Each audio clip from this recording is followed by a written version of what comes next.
Hello and welcome to ज़रा हट के। मुबशर ज़ैदी, ज़रार खोड़ो और वसतुल्लाह खान का सलाम कबूल कीजिए।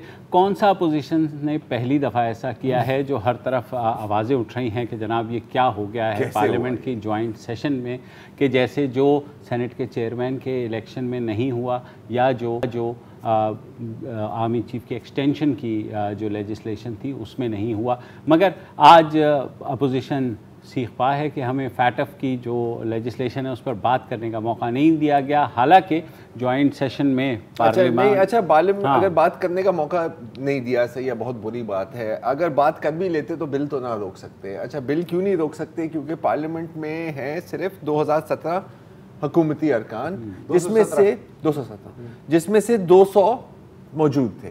ठीक है। अच्छा, ऑपोजिशन, क्योंकि सेनेट में ऑपोजिशन की थोड़ी सी ज़्यादा स्ट्रेंथ है, उनके तकरीबन मतलब 226 मेंबर्स हैं कुल दोनों हाउसेज में, उनके सिर्फ 190 लोग मौजूद थे। अब मैं मान सकता हूँ कि चलो 10 लोग, कोई बीमार हो सकता है, किसी की भाई की शादी है या जो भी है, बाकियों को आप नहीं ला सके। तो अगर आप नहीं ला सके और आपको पता है कि आप नहीं ला सकते फॉर वट एवर रीज़न, या वो आ नहीं सकते, तो फिर बॉयकॉट और स्पीचेस ही बचती है ना, और ये ऑल पार्टी कॉन्फ्रेंसेस और आज़ादी मार्चें। शुरू में मैं समझता था जब सेनेट के चेयरमैन का इलेक्शन हुआ ना, और या फिर उनके खिलाफ तहरीक अदम एतमाद लाई गई कि सोचे और हर पार्टी कहने लगी कौन था और हम तलाश करेंगे और सजा देंगे, डिसिप्लिन नहीं, बड़ी बातें हुई थी। मैं जेन्युइनली समझता था कि यार ये वाकई ऐसा होगा। बाद में पता चला वो जो ब्रॉडवे में प्लेस होते हैं ना, जो 10-10 साल तक लगे रहते हैं, ये तो वो है। मतलब किस तरह कि जी आप बिल पेश करेंगे, नेशनल असेंबली में पास करेंगे, सेनेट में हम अटका देंगे, उसके बाद आप ज्वाइंट सेशन बुलाएंगे, हम ज्वाइंट सेशन में शोर मचाएंगे और आप फिर भी आप बिल पढ़ते रहेंगे, उसके बाद हम बाइकआउट करेंगे और फिर आप बिल पास करेंगे। एक पूरा स्क्रिप्ट जो है ना, जिस पे एग्री है, स्क्रिप्ट नहीं चेंज होता। और ये जो 36 का आंकड़ा है, ये हमने सेनेट के इलेक्शंस में भी देखा था, जब अदम एतमाद का, और बाकायदा ये हुआ था कि खाने में इतने बंदे मौजूद हैं जनाब, वोटिंग में भी इतने बंदे हमारे मौजूद हैं, सब प्रेस था कि भाई अब तो ये करेंगे ही, लेकिन जब गिनती हुई तो अच्छा देखिए, अब जल्दी से फाटिफ की एक जो चीज़ें क्लियर कर लेते हैं। एक कंट्रोवर्शियल शिक थी इन जो सारे जो बिल्स आज प्रेजेंट किए गए हैं, और वो थी कि जज की मंजूरी से जो इन्वेस्टिगेशन पर्पसेस के लिए 60 दिन तक किसी भी शख्स को हिरासत में रखा जा सकता है, उसमें काफ़ी वो हुई थी। मगर आज जो बिल आया है उसमें कट लगा हुआ है, इसका मतलब है कि वो शिक नहीं आई। ताहम कुछ दोस्तों ने मुझे कहा है कि ये शिक चुपके से एंटी टेररिज्म एक्ट के अंदर डाल दी गई है। अभी तक क्लियर नहीं है, क्योंकि एंटी टेररिज्म में अमेंडमेंट का जो आया है उसमें सिर्फ सेक्शंस लिखे उसमें भी डालने की ज़रूरत नहीं है, नैब के हवाले कर दें। अच्छा, नहीं, और भी 2-3 तरीके हैं, वो 167 दिन आराम से रख लेंगे। सही बात, ये भी है वैसे। अच्छा, और क्या तरीके? अच्छा, नहीं, और मतलब तरीके नहीं है, लेकिन कुछ एक पैटर्न सा नजर आ रहा है आजकल। ये काफी दूर दराज से FIR कट रही हैं। तीनों के खिलाफ जो है गुज़िश्ता चंद रोज़ में FIRs कटी हैं, जिसमें कराची के बिलाल फारूकी हैं और असद अली तूर हैं और अबसार आलम जो साबिक पैमरा चेयरमैन और सहाफ़ी भी हैं, उनके ख़िलाफ़ कटी हैं। 2 FIRs में जो है बिलाल फारूकी की FIR ये थी कि डिफेंस थाने में जो कि काटी गई, कि एक मशीन ऑपरेटर था जो लांडी से जूस पीने के लिए डिफेंस के इलाके में आया, मास्टर जूस, और वहाँ आके उसने अपने नोकिया पर कुछ जो है ना 3310 पे कुछ सोशल मीडिया के ऊपर जो ऐसी पोस्ट देखी बिलाल फारूकी की, जो कि उनको लगा कि वो फ़ौज के ख़िलाफ़ हैं और फ़िरक़ावारियत भी फैला रही हैं। जूस पीते पीते देखा, और वो सीधे वहाँ से डिफेंस थाने गए, जो कि करीबी था। जी, करीबी था। और डिफेंस थाने वालों ने भी ये नहीं पूछा कि आपका ताल्लुक लांडी से है, तो आप लांडी के क्यों नहीं चले गए थाने? यार, जूस लांडी में नहीं मिल रहा था ना यार, अब मतलब चलिए। अच्छा, दूसरा केस ले लेते हैं असद अली तूर का। हाफिज, अच्छा नहीं, सॉरी, एक आखिरी चीज़ मैं इस पर ऐड करना चाह रहा हूँ, ये जो बिलाल फारूकी वाली है, रूहान अहमद साहब हैं, समा के लिए काम करते हैं, डिजिटल के लिए, तो उन्होंने एक्चुअली बात की ये मशीन ऑपरेटर साहब के साथ, और उनसे पूछा कि सर आपने ये ट्विटर और फेसबुक पे देखी, उसने कहा कि सर बिल्कुल, मतलब आपके भाई से बर्दाश्त नहीं हुआ सर। मैंने कहा कि वो भी बच्चा काटने हैं इस मुल्क दुश्मन फारूकी साहब के खिलाफ। उसने कहा कि यार अगर आप ट्विटर और फेसबुक पर हैं, आपकी कोई ट्विटर आईडी या फेसबुक आईडी भी होगी। उसने कहा कि सर मैं आपको अभी थोड़ी देर में कॉल करता हूँ, फोन बंद कर दी। मैं कहा हफ्ता हो गया अभी तक कॉल। अच्छा वो कौन से ट्विटर और फेसबुक मैसेजेस थे, किसी को पता चला? नहीं, वही मैं बता रहा हूँ। दूसरे केस पे आते हैं असद अली तूर के खिलाफ, जो कि प्रोड्यूसर हैं अंबर शमसी के प्रोग्राम के भी और ख़ुद भी सहाफ़ी हैं। तो कोर्ट के बारे में बड़ी अच्छी उन्होंने रिपोर्टिंग की। हालिया जो है उनके ख़िलाफ़ केस कटा है। अब वो इस्लामाबाद के रिहायशी हैं, जिन्होंने काटा है वो भी इस्लामाबाद के रिहायशी हाफिज़ एहतशाम अलमारूफ लाल मस्जिद वाले वो हुए थे। लाल मस्जिद वालों ने भी उन्हें डिसोन कर दिया था बाद में। हाँ, ऐसा सीन है। तो वो अब फुल टाइम अब वो जो है ना वो घूमने के लिए गए गुज्जर खान के इलाके, वहाँ उन्होंने देखा तो सोशल मीडिया आपको पता है आजकल अचानक नज़र आया, तो उन्होंने कहा ये देर ना हो जाए, जिम्मेदार शहरी होने के उन्हें करीबी गुज्जर खान थाने के जो है ना जाकर के वहाँ FIR कटवा दी कि जनाब ये जो है ना ये बंदा बहुत ही पाकिस्तान में FIR कटवाना कितना आसान हो गया। सही बात है, लोग खामखा कहते हैं जी पुलिस FIR नहीं करती। और अबसार आलम के खिलाफ जो FIR है वो कटी है दीना में, जहलुम के नज़दीक जो शहर है वो तहरीक। इसमें भी मैं थोड़ी सी एक एडिशन करना चाह रहा हूँ। असद अली तूर के खिलाफ जिन साहब ने पिटिशन की है उनसे भी पूछा गया कि सर ये बता सकते हैं कि यार कौन सी ऐसी ट्वीट थी, तो वो ना बता सकते। नहीं, वो ये कहते हैं कि अभी फ़ोन करके बताते हैं, अभी फ़ोन करके बताते हैं और वो फ़ोन कर नहीं आता। हाँ, अबसार आलम के ख़िलाफ़ जो केस कटा है वो ज़्यादा सीरियस इसलिए है कि उसमें सेडिशन आर्टिकल 6 सारा कुछ लगा दिया है। वो तहरीक इंसाफ लॉयर्स विंग के एक वकील हैं जिन्होंने ये FIR काटी है। तो आज जो सेनेट की ह्यूमन राइट्स कमेटी के सामने ये केस रखा गया तो वहाँ DPO जेलुम भी आए। तो जब मुस्तफ़ा नवाज़ खोकर जो चेयरपर्सन हैं उन्होंने पूछा कि आपको पता है कि सेडिशन की FIR सिर्फ स्टेट लॉन्च कर सकती है जी? हाँ, तो उन्होंने कहा नहीं मुझे नहीं पता।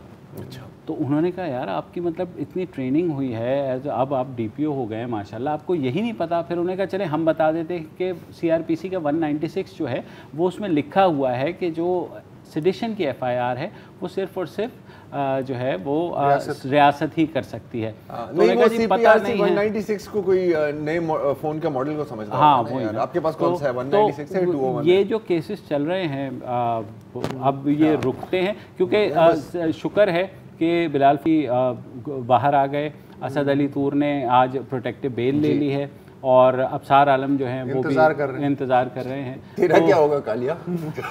सरकार तुम्हारा गिलगित में कटेगा। हाँ, चल सरकार यहीं एक ब्रेक ले लें वरना कुछ नहीं, बस हो जाएगा। ब्रेक ले लें।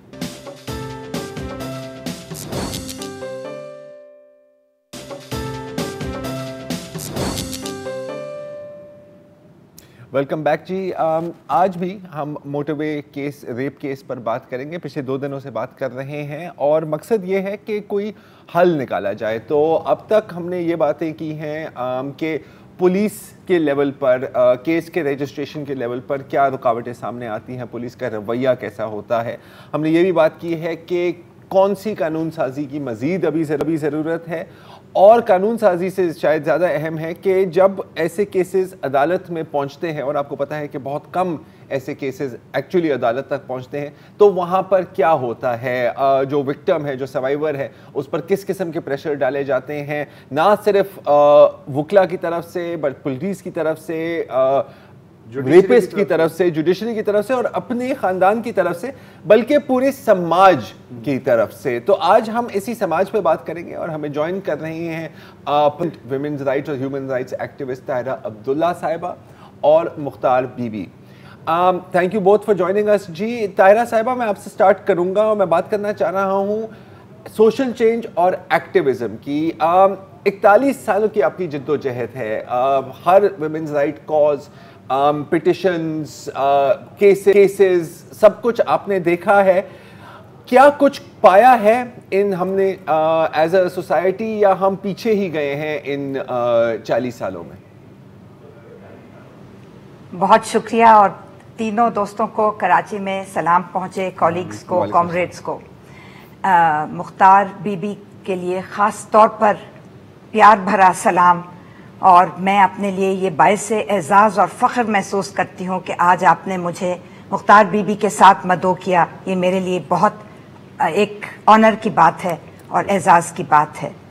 आज 16 सितंबर है और ख़वातीन महाज़ अमल को वजूद में आए हुए आज 39 बरस मुकम्मल हो चुके हैं, तो मैं समझती हूँ कि आज ये भी एक खुशाइन बात है कि ये प्रोग्राम इस मौजू पर आपने तरतीब दिया है।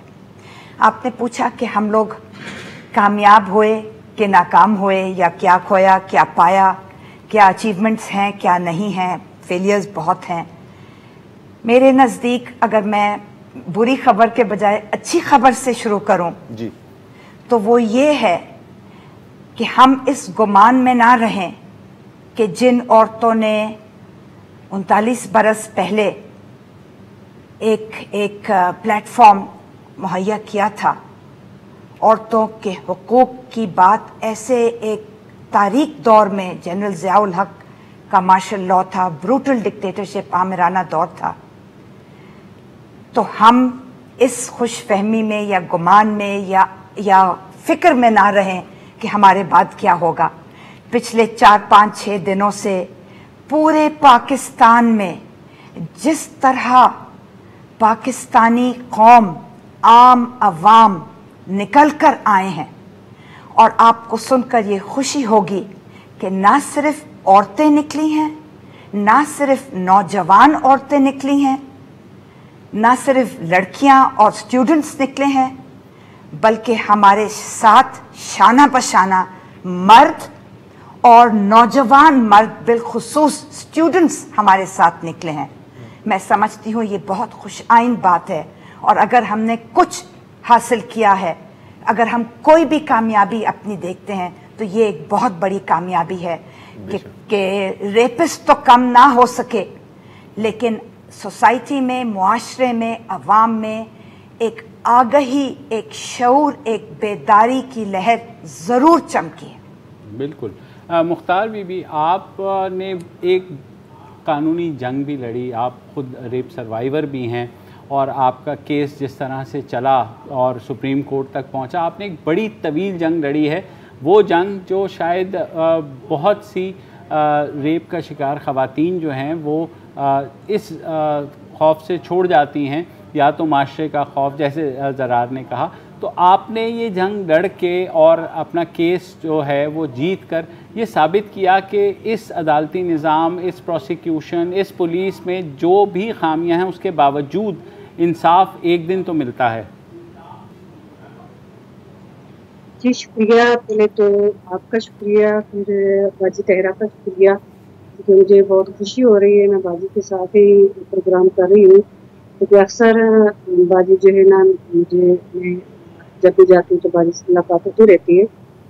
देखिए मैं इतना ज़्यादा तो नहीं बोल सकती क्योंकि उसमें, क्योंकि बाजी तहरा को बहुत सारा तजर्बा है, लेकिन जहाँ तक मैं समझती हूँ कि ये मुश्किल ज़रूर है, हम लोग कह सकते हैं इसको मुश्किल है, लेकिन नामुमकिन नहीं है, क्योंकि हम लोग जैसे बाजी तहरा ने कहा, देखिए हर बच्चा, हर मतलब नौजवान, बच्चे से लेकर नौजवान, बूढ़े से लेकर मतलब औरतों से लेकर बूढ़े मर्द तक, तो सब जो है ना, अब हम लोग मीडिया पे देखते हैं तो सब यही कहते हैं कि इंसाफ होना चाहिए, इंसाफ मिलना चाहिए।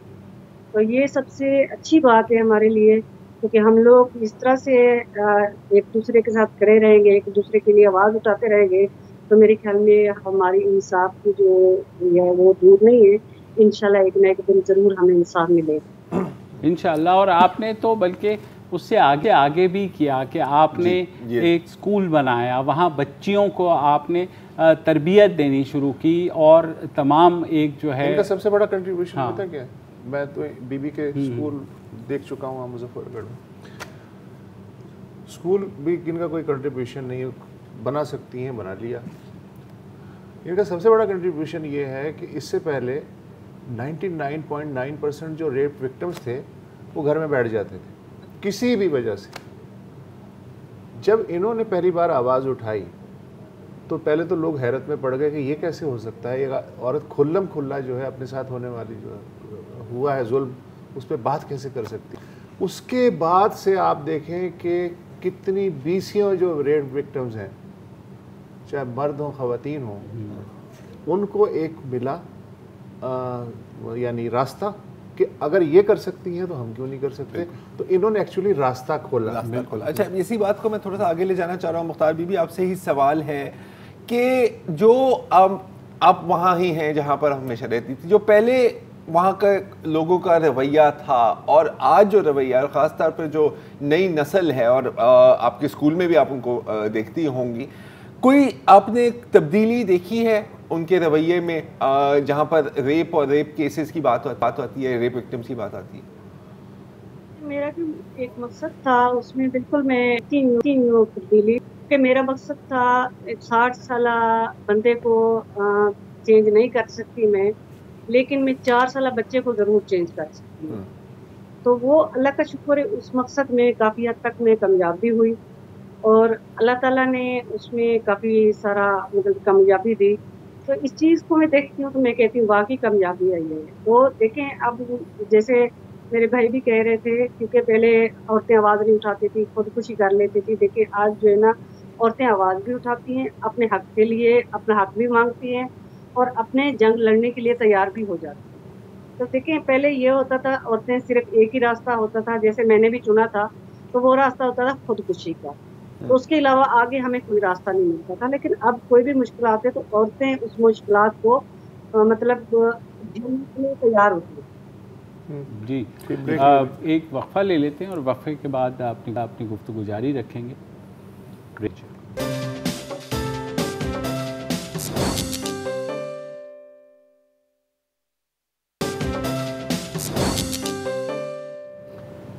ویلکم بیک جی. ہم بات کر رہے ہیں کہ ہمارے سماج میں جو رویہ اختیار کیا جاتا ہے ریپ سروائیورز اور ریپ کیسز کے بارے میں, اس کو کس حد تک تبدیل کیا جا سکتا ہے اور کیسے. ابھی بریک سے پہلے مختار بی بی ہمیں بتا رہی تھی کہ ایک واضح تبدیلی انہوں نے یہ دیکھی ہے اسکول چلاتے ہوئے ہی, کہ اب شاید وہ 60 سال کے بندے کو نہیں سکھا سکتے, لیکن وہ 4 سال کے ایک بچے کو سکھا سکتے ہیں یا بچے کو کہ کس طرح کا ایٹیٹیوڈ ہونا چاہیے. تو طاہرہ صاحبہ میں آپ سے یہ سوال کرتا ہوں, بات اب ہو رہی ہے تعلیم کی, بات ہو رہی ہے جینڈر سینسٹائزیشن کی.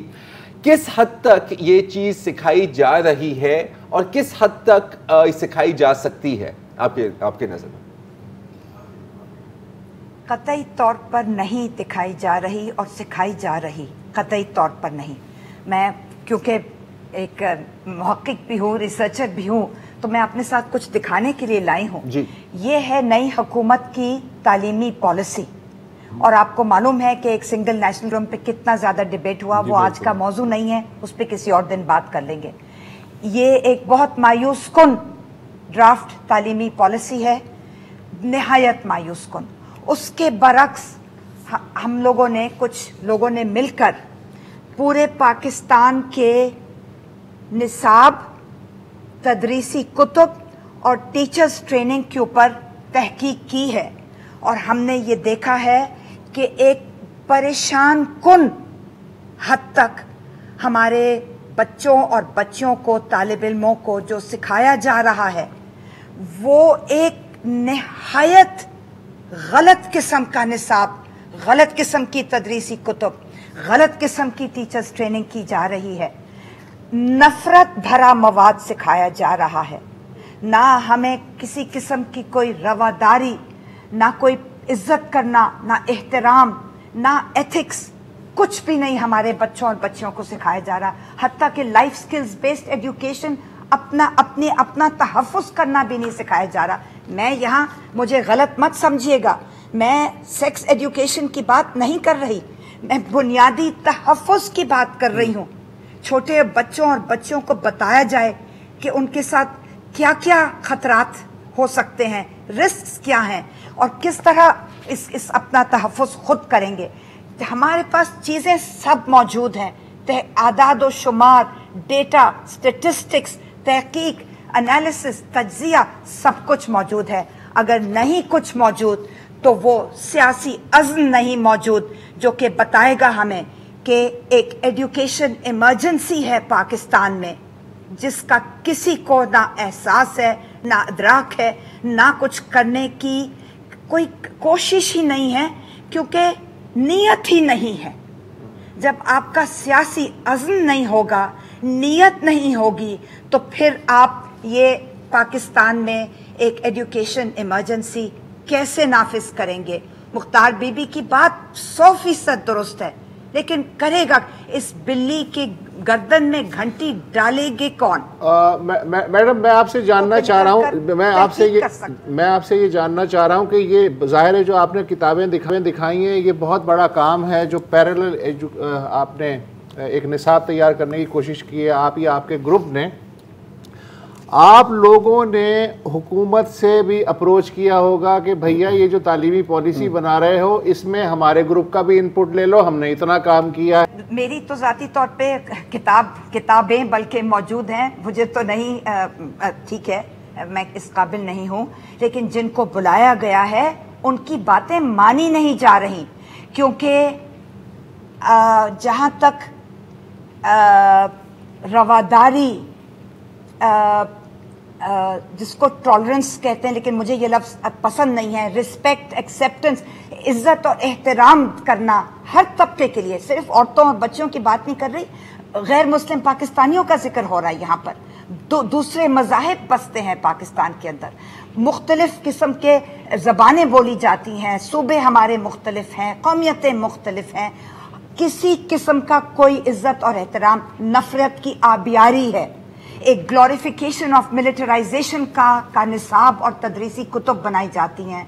और जिन लोगों को हमारे एक ग्रुप में से ये जो लोग काम करते हैं, सोचते समझते हैं निसाब के ऊपर, किस तरह हमने ऐसे लड़के और लड़कियां, हमने लड़के ऐसे बनाने हैं जो कि लड़कियों का और औरतों का एहतराम करेंगे, इज्जत करेंगे, और उनकी इज्जत औरतों के जिस्मों में नहीं होंगी। ये मेरा जिस्म मेरी मर्जी, मेरी बेटी उसकी मर्जी। ये जो एथिक्स है और ये सिविक्स है और जो इखलाकियात है, ये सिर्फ गैर मुस्लिम माइनॉरिटीज़ को नहीं पढ़ाया जाना चाहिए, और हमें सिर्फ इस्लामियात नहीं पढ़ाया जाना चाहिए, सबको इखलाकियात पढ़ाई जानी चाहिए।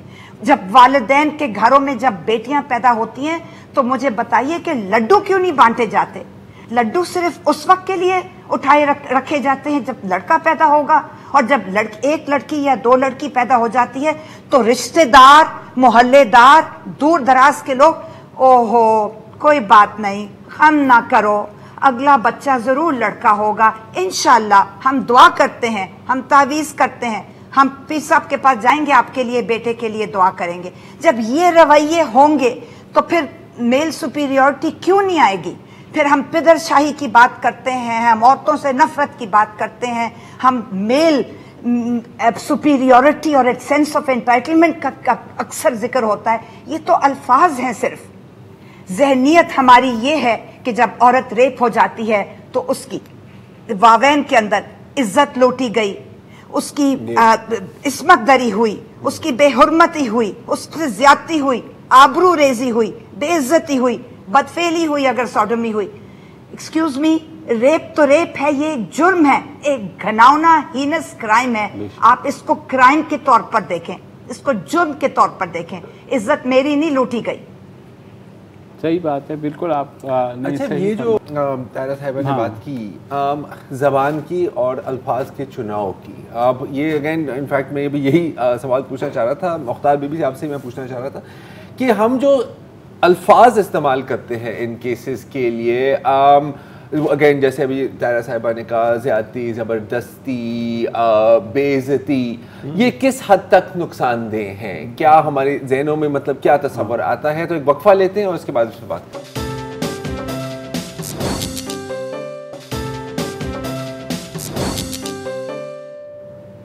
वेलकम बैक जी, हम बात कर रहे हैं तारा अब्दुल्ला साहिबा और मुख्तार बीबी से। और मुख्तार बीबी, मैं आपसे सवाल है कि अभी जो तारा साहिबा ने जो बात की, हमारे जो अल्फाज हैं जब हम रेप केस के बारे में बात करते हैं, अगेन ज़्यादती, बेइज्जती, ज़बरदस्ती, ये किस हद तक नुकसानदेह हैं? अब ये वो माशरा है जिसमें 90% हमारी गालियाँ भी ख़वातीन से शुरू होती हैं और ख़वातीन पर ही आके रुकती हैं। आप सोच लें, कोई भी गाली ले लें, कहीं ना कहीं आपको कनेक्शन मिलेगी।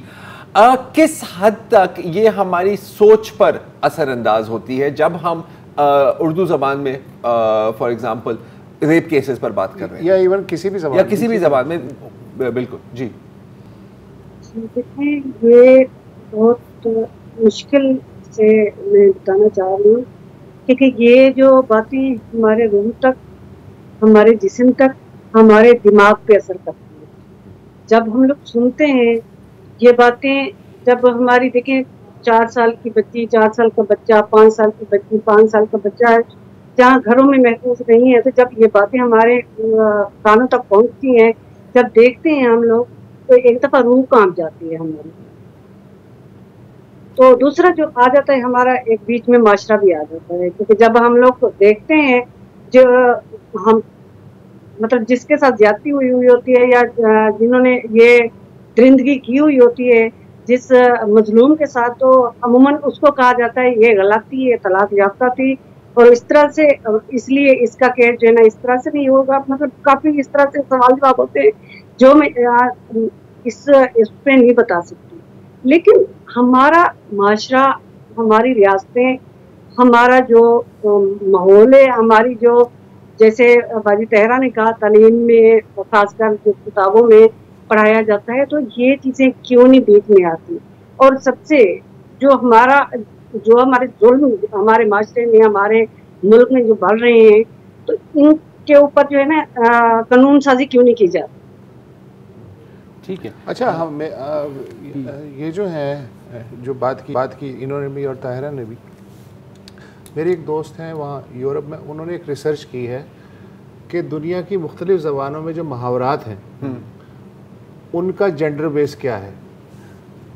شاید آپ کو حیرت ہو کہ یہ صرف ہمارا مسئلہ نہیں ہے، پوری دنیا میں 99% جو محاورات ہیں وہ عورت سے شروع ہوتے ہیں کہ عورت پہ اعتبار نہ کرو، عورت یہ، عورت وہ.